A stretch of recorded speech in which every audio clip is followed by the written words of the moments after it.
Bourdieu, sociólogo francés, que en 1969, a través de su obra La distinción, criterio y bases sociales del gusto, aborda el concepto de cultura como capital e instrumento de dominación simbólica, intentando relacionar el gusto con las condiciones sociales en las que se produce. Los análisis presentados en su obra se basan en una encuesta por cuestionario realizada en 1963 y en 1967 y 68 sobre una muestra de 1.217 personas. Bourdieu desarrolla en su teoría tres conceptos básicos de análisis que sirven de herramientas para pensar en la producción y en la reproducción de las prácticas sociales que permiten compararse y aplicarse a las diversas sociedades. Estas categorías de las que se deslindan todo su análisis son el hábitus, los cambios sociales y el capital. Esa tríada no puede entenderse si no hablamos del espacio social. El espacio social es la posición que ocupa una persona en el espacio educativo, religioso, económico o político, congruente con su visión del mundo, con las distintas representaciones que puede hacer de su propia realidad o de los demás agentes en su mundo social. Por otra parte, para Bourdieu, el hábitus es la sociedad inscrita en el cuerpo, en el individuo biológico. El cuerpo está constituido por un sistema de actitudes, acciones, percepciones, sentimientos y pensamientos en los agentes sociales derivados de la conciencia y de la voluntad. Estas disposiciones son incorporadas o interiorizadas por las personas desde su infancia, mediante un proceso de socialización, son duraderas y transferibles. Los campos sociales agrupan a una cantidad de personas con estilos de vida similares por tener las mismas prioridades y las mismas disposiciones. El capital para Bourdieu es un recurso para dar una mejor posición y ubicarse en un plano de jerarquías. Hay distintos tipos de capitales, entre ellos se encuentra el económico, social, cultural y simbólico. Ahora, pasemos a la distinción del buen gusto y del mal gusto. Mientras Bourdieu estudiaba las divisiones en Francia en la década de 1960, observó que las personas de la misma clase compartían valores culturales similares, valoraban las mismas cosas, vestían de la misma manera y tenían los mismos gustos en materia de arte, ocio y entretenimiento.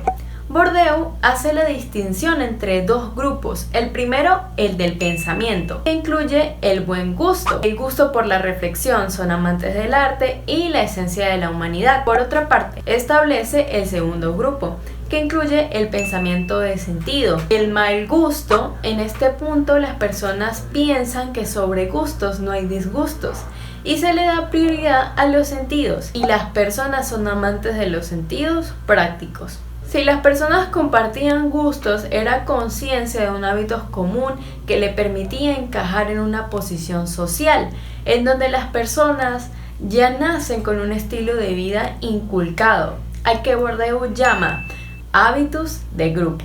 Pierre-Félix Bourdieu nació en Dinguin, Francia, el 1 de agosto de 1930 y murió el 23 de enero del 2002. Fue uno de los sociólogos más importantes de la segunda mitad del siglo XX. Sus ideas fueron relevantes tanto en la teoría social como en la sociología empírica. Considerado uno de los intelectuales más importantes de su tiempo. Se convirtió en un referente en antropología y sociología, publicando trabajos sobre educación, cultura, literatura, artes, medios de comunicación, lingüística, comunicación y política. Su papel como intelectual cobró plena vigencia a partir de la segunda mitad de la década de los 90 en Francia, siendo sus declaraciones objeto de viva polémica por mantener posiciones muy críticas, tanto con respecto a los medios de comunicación como con respecto a la política en general. También propuso y fue fundador del Parlamento de los Escritores, una asociación pensada para dar a los intelectuales mayor autonomía sobre su trabajo y de esta forma poder criticar y controlar al margen de sus medios de comunicación de la cultura.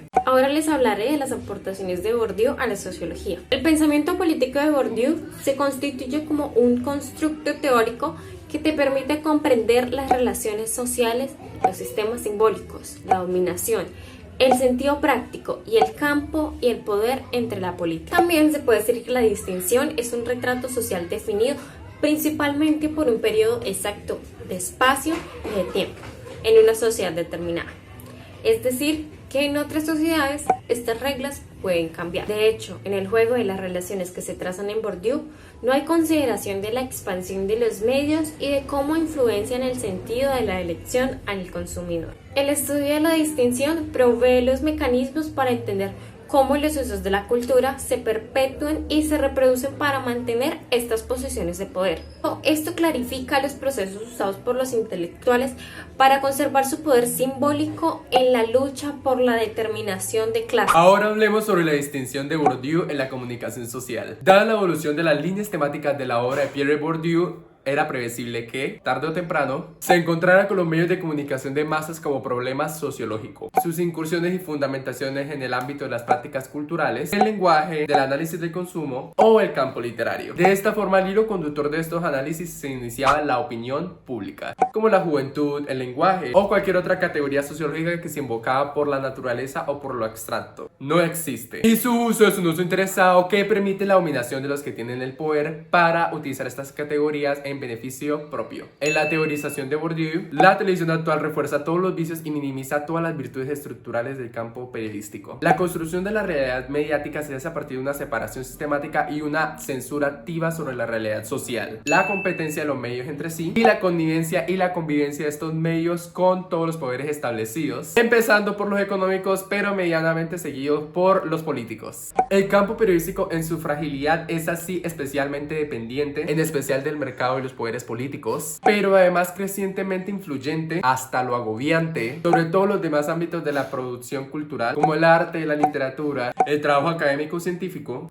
o de la planificación de los recursos cívicos y públicos. De esta manera, el campo periodístico, que como en todos los campos sociales es relativamente autónomo y estructuralmente conflictivo, da acceso a lo que se considera legítimamente comunicable, a lo que se puede ser dicho y visto, lo que en su propia lógica y en última instancia lo que existe. Evidentemente la comunicación social no está cerrada por los medios ni por el campo periodístico. Por mucho que ese periodismo se haya convertido en periodismo de mercado al servicio de los grupos empresariales y su pensamiento único, la comunicación es un producto de desiguales fuerzas y actores que se desenvuelven en el mundo de la vida y en los sistemas de reproducción del poder, en el ámbito de la vida privada y de la vida pública. Y así sin más, de aquí hablamos sobre la distinción de Bourdieu, su obra, quién fue Pierre Bourdieu y sus aportes a la comunicación social y a la sociología. Nos vemos hasta la próxima.